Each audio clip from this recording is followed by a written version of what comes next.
All right, the 3-hour Raw. You know, yesterday when I did the Observer show, I was like, the show wasn't horrible. And then, of course, everyone on the board jumps on it going, I thought the show was good, blah, blah, blah.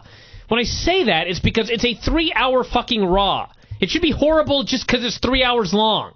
How much Raw do we need? About 40 minutes, frankly. We do not need 3 hours.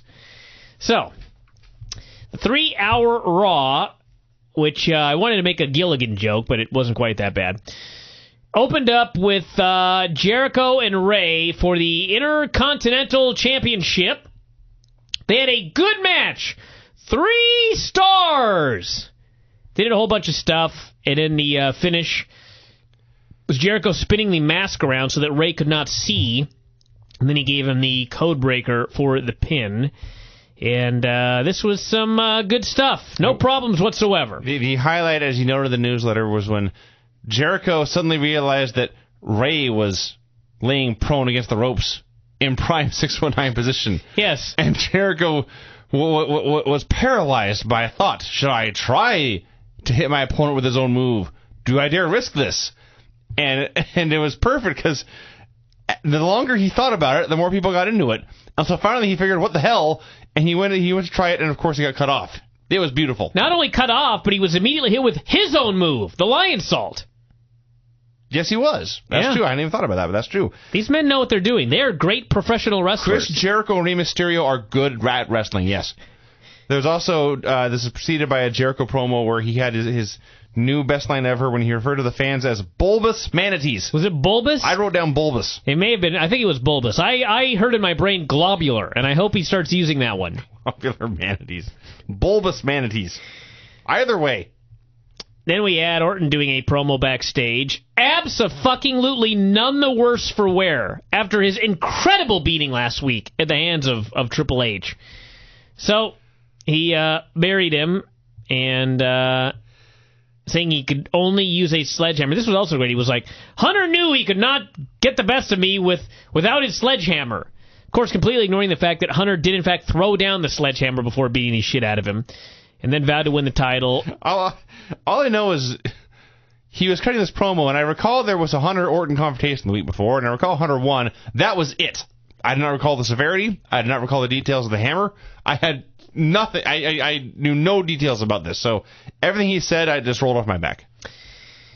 Yeah, the Cena promo. What the fuck? I merely wrote that it was wacky. What is up? I guess it's, I don't know. I mean, it's bad. Yeah. Cutting edge analysis. I don't have anything better to add, by the way, so I'm not really making fun of you. I mean, we've talked about this a million times. What more is there to say? It's like saying Impact sucks. This shit that Cena has to say is bad. Mm-hmm. And he never goes up and says, this stuff sucks. Can I say something else? No, he tries to make it He's been around it his whole life, so he thinks it's right. That could be it, too. Then we had Vince backstage announcing that there was going to be a new GM for Monday Night Raw. A new owner of Monday Night Raw. No, he said there was going to be a new GM. Oh, I'm sorry, you're right. I was mistaken. But he was going to let someone else announce it.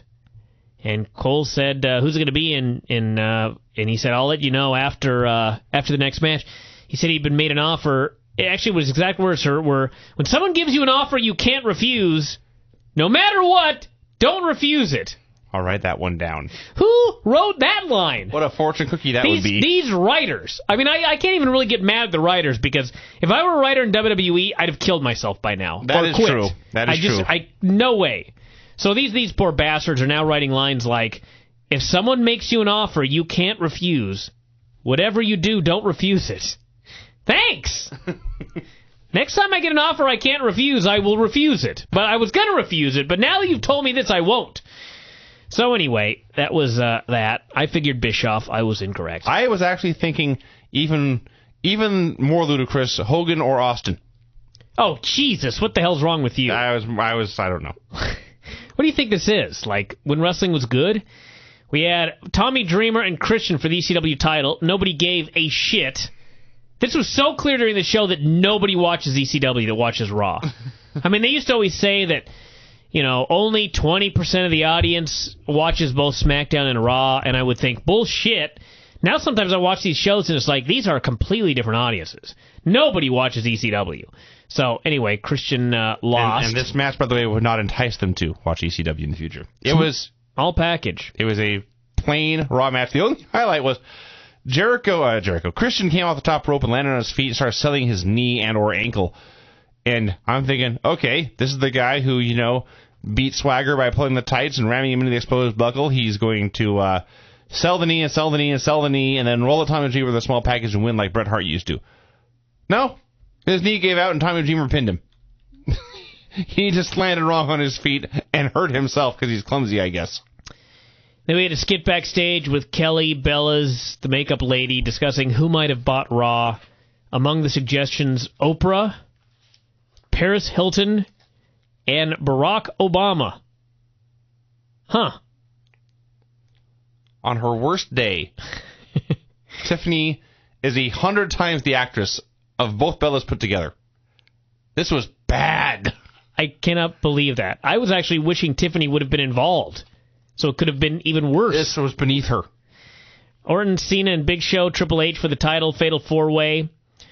Kind of one of those matches early where guys took turns working with each other while two guys were sent outside. And, it was, I don't know. It ended up being a really good match. By the end, it was a really good match, yes. By the end, it was good. Early on, it was like, Christ, I am fucking watching Cena and the Big Show work again. Yeah, Never do I need to see this again. Nor am I really that interested in seeing Hunter and Orton anymore. Well, the thing with that is they Orton punted him, and then Hunter beat the shit out of him last week, and now they're just in a match doing moves. Yeah. It's like... exchanging holds. So anyway, ended up the stuff at the end was good. Show was actually remarkably mobile, especially considering he was working twice, and ended up with Show taking the RKO for the pin after a bunch of people did a bunch of stuff. Much better than I expected, to be honest with you. By the time it was over, and the last few minutes actually were the part that kind of saved the match because early on, well, a large part of the match was devoted to Show being the big angry giant and killing everyone.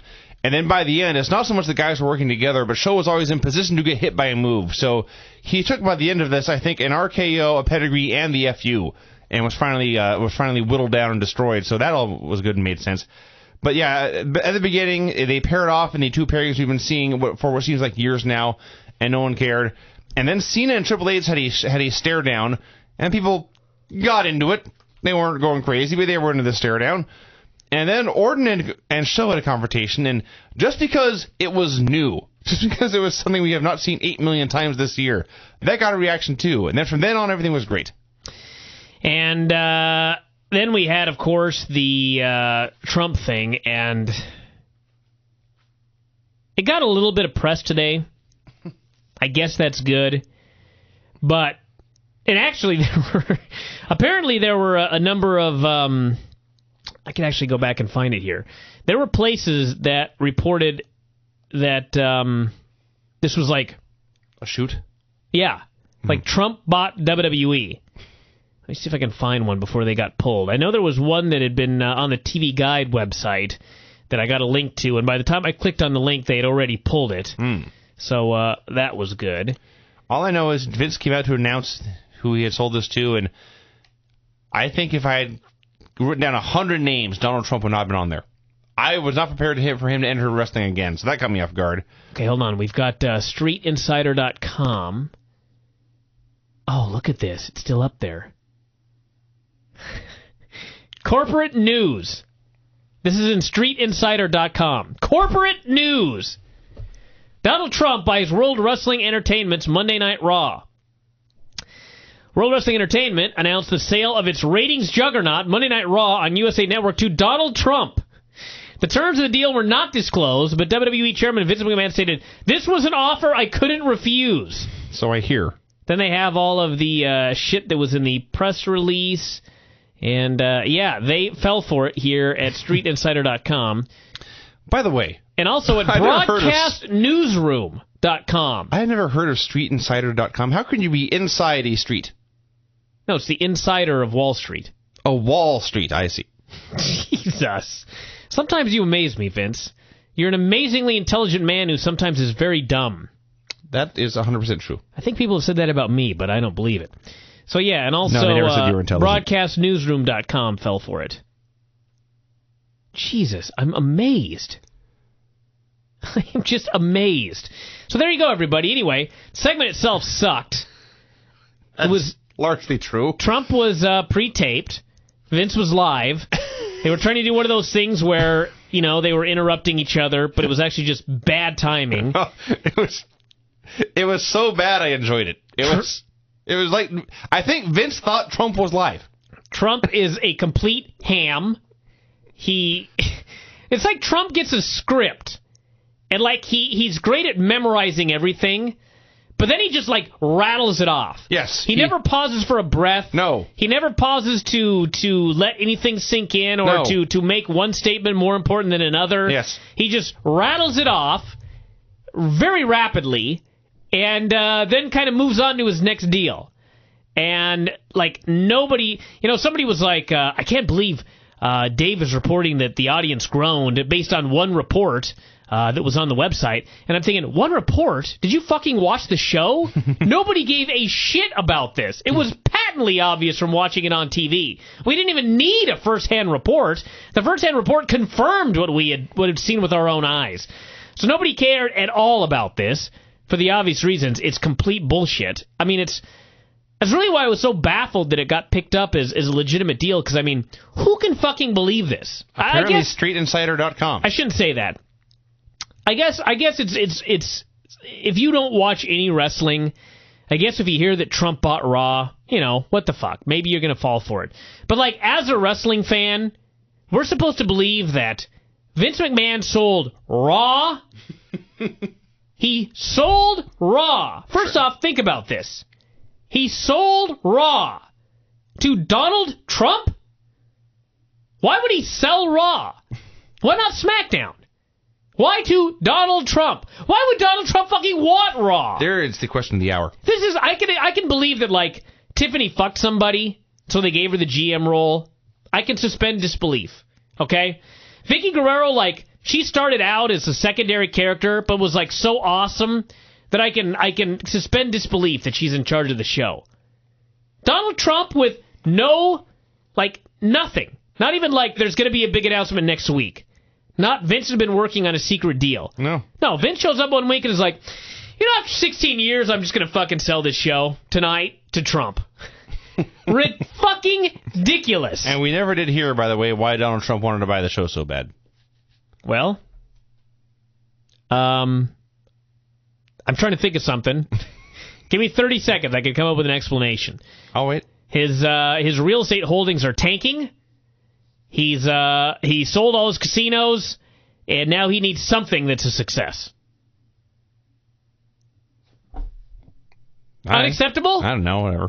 To me, if all your investments are losing money, it's a bad time to go out and make a major purchase. Well, Mick Foley saved money all his life and then bought into Impact.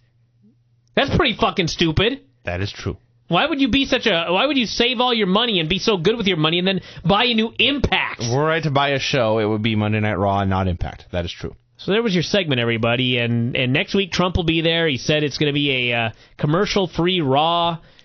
Like, this is a big... I don't even know what... I don't know. Well, as I understand it, we can't really blame them for that. That's not their idea. It's USA Network, so they're just trying to find a reason for it. So, whatever. But the segment finally ended. Vince booked a battle royal to end the show. The winner would face Orton at the pay-per-view. And here was where I actually for the first time I noticed what Vince McMahon was wearing on the show. Always great. Brown slacks, a dark blue and black plaid jacket, and a powder blue shirt and tie. Yeah. Balls this man has. Well, he's a rich, insane man. That is true. All right, what do we have next? Mickie James and Rosa Mendez. Go for it. Mickie came out and she had a fire in her eyes, and then Rosa came out. That's already a great start. She had fire in her eyes? Well, Rosa came out, and the first thing I thought was, in Maurice's first match on Raw, I recall Mickie James beating the shit out of her. Just destroyed her. And I thought Rosa was in for the same thing. And I was wrong. They just had a match. Yeah. It was not particularly good. It was not horrible.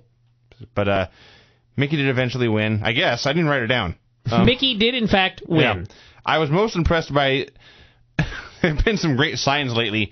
A young lady held up a sign, read, "Marry me, Jerry Lawler."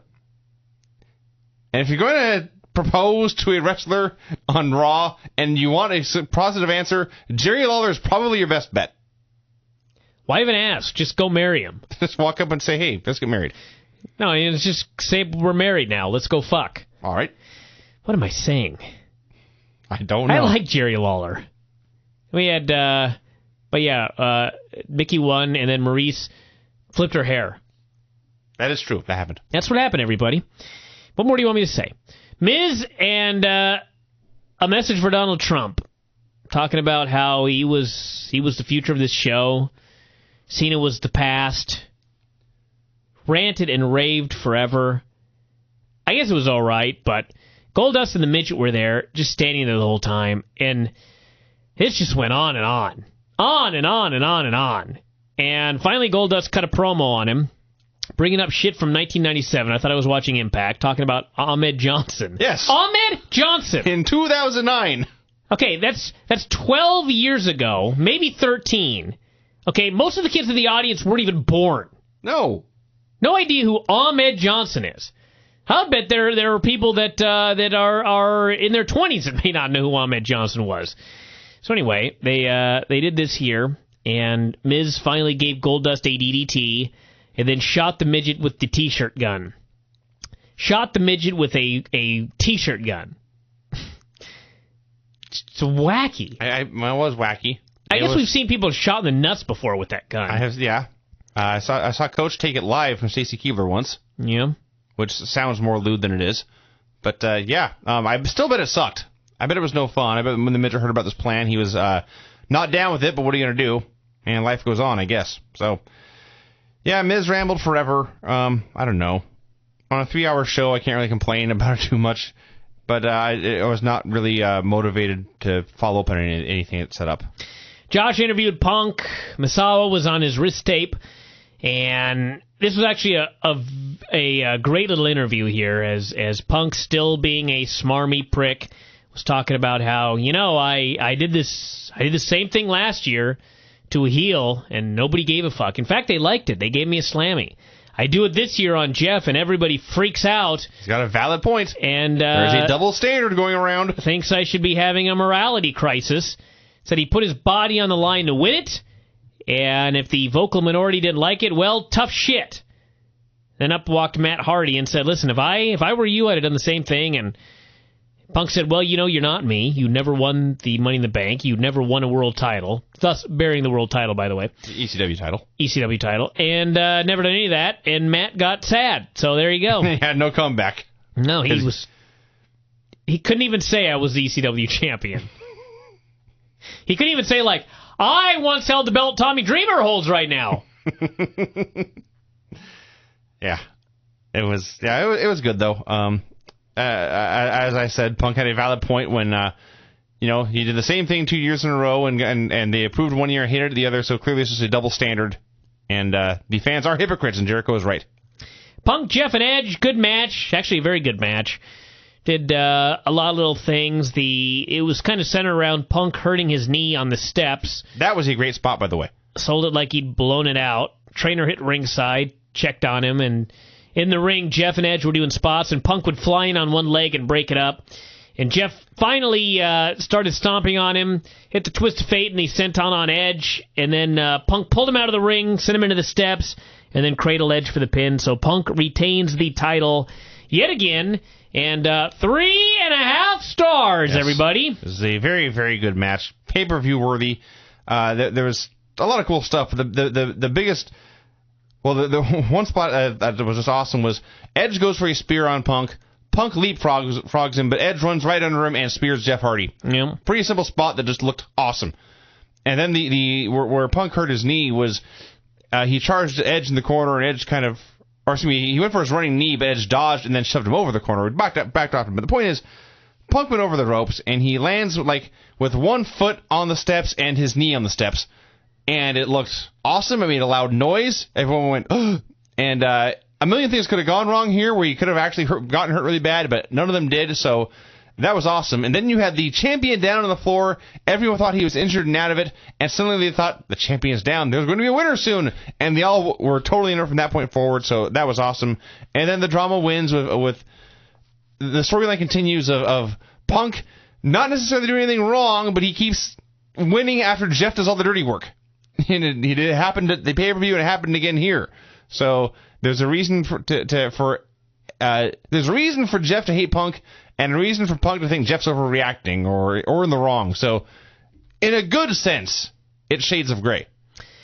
And that, of course, led to Teddy coming out and saying it was going to be Punk and Jeff for the title one-on-one at the pay-per-view. So they're getting everything out of Jeff that they can while they can. And Edge was sad. Jeff was very grateful for this title shot.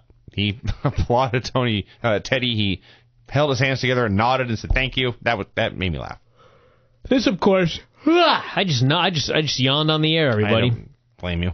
It's a 3-hour Raw we're recapping. Not to mention, at this point in the show, it was like we were 2 hours and 20 minutes in, or 2 hours and 10 minutes in, or something like that.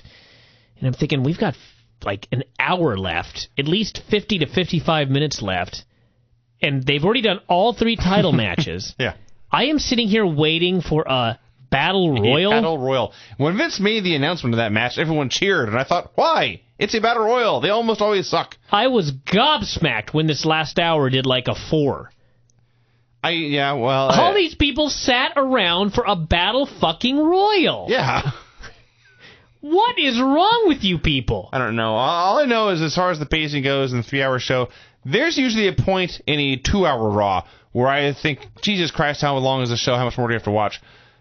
That point didn't hit me here until I think it was after this segment, but it was 2.5 hours in, so they did a pretty good job with the pacing, all things considered.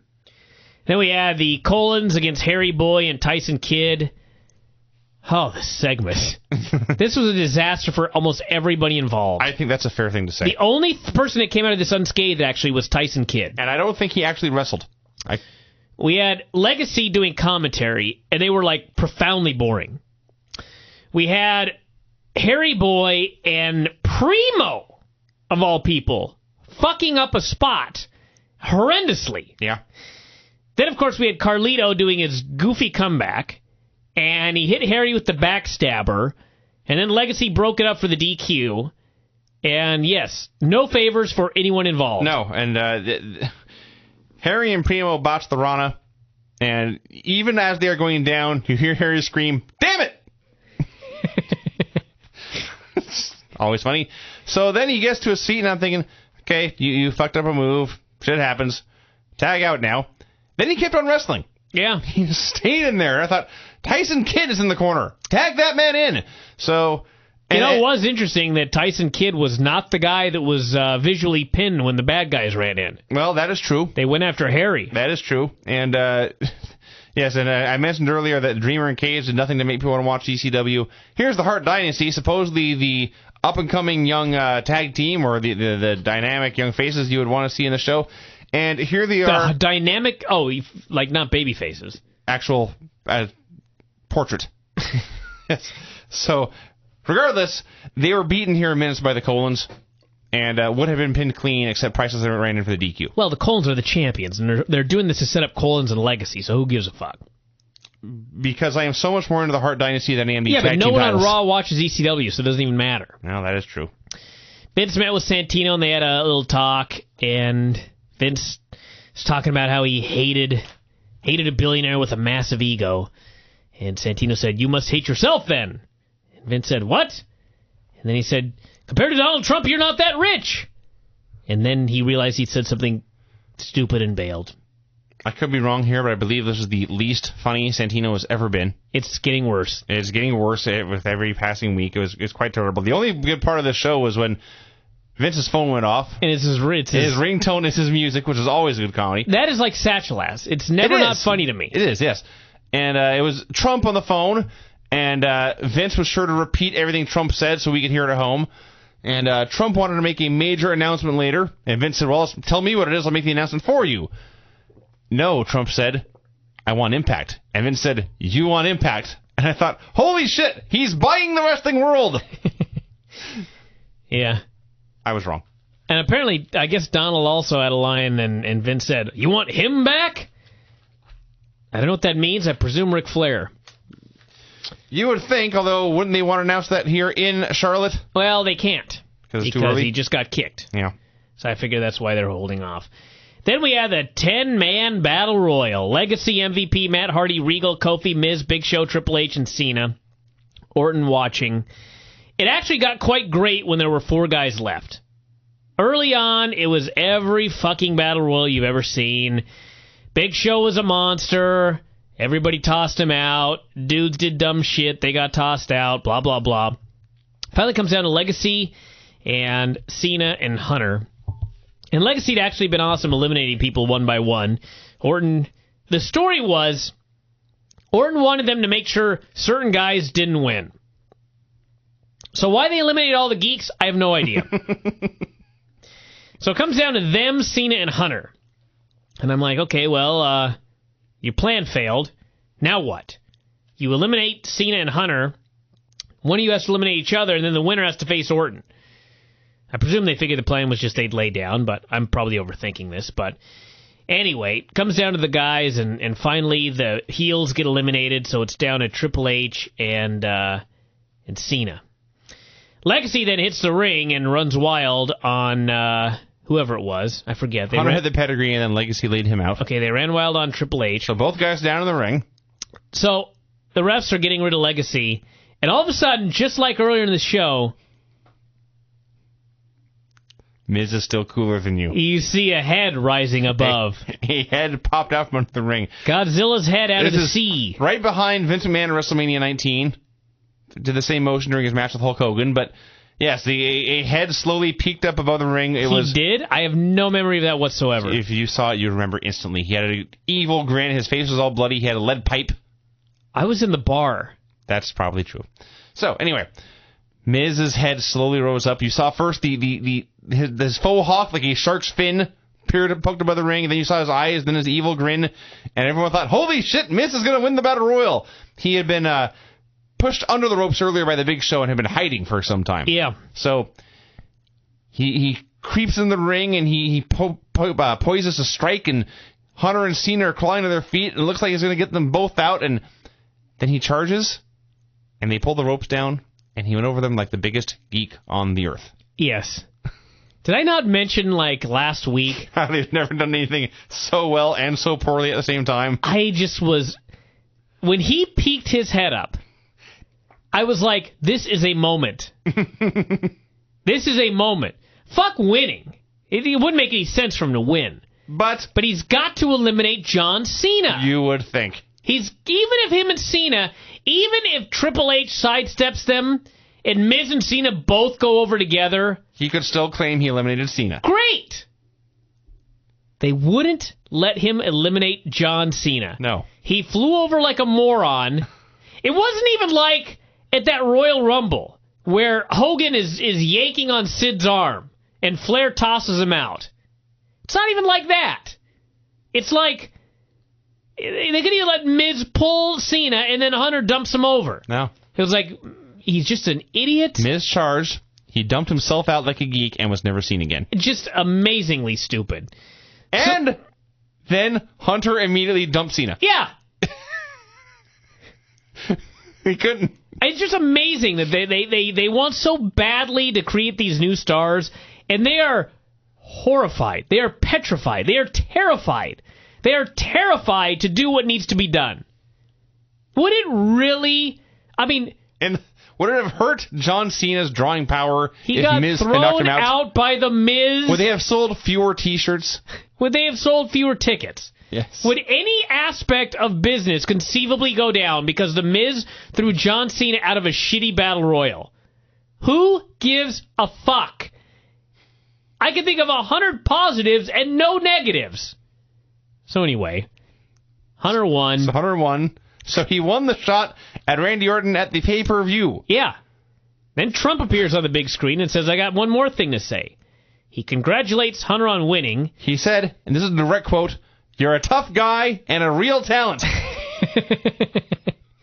Well, this is going to be awesome. The Donald Trump era is going to be fun. You were there, but I can't remember where we talked about this, but at the at the bar after the ROH show in Houston, I ran into a very drunk Austin Aries, and he was awesome on the pay-per-view. The pay-per-view main event that he was in. I found him to be wildly entertaining, and he was awesome the night before as well. And I said to him, I don't know how it came up, but we were sitting there talking or something, and I was like, your stuff was awesome tonight. Wrong thing to say to Austin Aries when he was drunk. I got this gigantic fucking speech about how many matches have I had, me personally, Brian. What does that mean? Your stuff is great. Who am I to determine what is or is not great? He was okay with, he said, now can't you just say, like, I thought your stuff is great, this, that, and the other thing? But anyway, everything ended up fine, but he was in rare form at the audacity of a man to tell him what was and was not good. Meanwhile, Donald fucking Trump did the exact same thing to Triple H. That is true. You're a hell of a talent. You're a tough guy. And a tough guy. And a real talent. Gee, thanks, Donald. That's what I'm going to tell Austin Aries the next time I see him. Austin, you are a tough guy and a hell of a talent. That's what I'm going to tell him. So anyway, that was a big deal. And then he announces that next week, not only is the show commercial-free, but I am giving away Hunter versus Orton in a last man standing match for the title. A week before the pay-per-view. A week before the pay-per-view we're supposed to pay $50 fucking for. Yes. And you wonder why his real estate holdings... And there's a reason this man fails over and over and over again. Jesus Christ. And then as the show was going off the air, Jerry Lawler noted, and this is very close to an exact quote, that's a pay-per-view main event we're giving away for free. Yeah. Lawler knows how dumb this is. So I don't know. Some rampant stupidity in the show. Okay, I got to give Raw 2 thumbs up. It was entertaining. There was some good wrestling, and now that I look back, I was wildly entertained, and I still am in hindsight. Is Orton and Hunter still on for the pay-per-view too? Oh yeah, we discussed this yesterday. So whoever wins the titles Monday, it doesn't matter because they can just lose it again the following Monday. Yeah, or following Sunday. And it gets better. I mean, obviously they can add steps, but right now the official match for the pay-per-view is Randy Orton versus Triple H for the WWE title. In catch-can rules. Not even that! Well, that would at least be a stip! That's what JR calls the normal rule. So, in a pro wrestling match, but first we have to see them fight last man standing, and then pay to watch them try to pin each other. Maybe they could do Greco-Roman rules. Something. Give me something new for this fucking feud. I would love to see them in like a Greco-Roman shoot match. Why not? No takedowns below the waist. Sure. There's a million different ideas. Or a legit collar and elbow match from back in the day. A judo jacket match. Judo jacket match. Give me something new. Not hog pen, though. I have my standards here. Nor strap. So anyway, that was the Raw show. It was one fell swoop. I just wanted to mention that for the third time. I mentioned it twice in the newsletter, I believe. I don't even know why. But you're a fan of fell swoops. I am. I don't even know what that means. One fell swoop, but I like using it. It would be a good band name. Ladies and gentlemen, one fell swoop. No, you call them the Fell Swoops. That's it. I got to start a band. How about one and the fell swoops? That's not bad. Okay. Fell in the swoops. Fell in the swoops. What are we doing? We're finishing up the show with a song.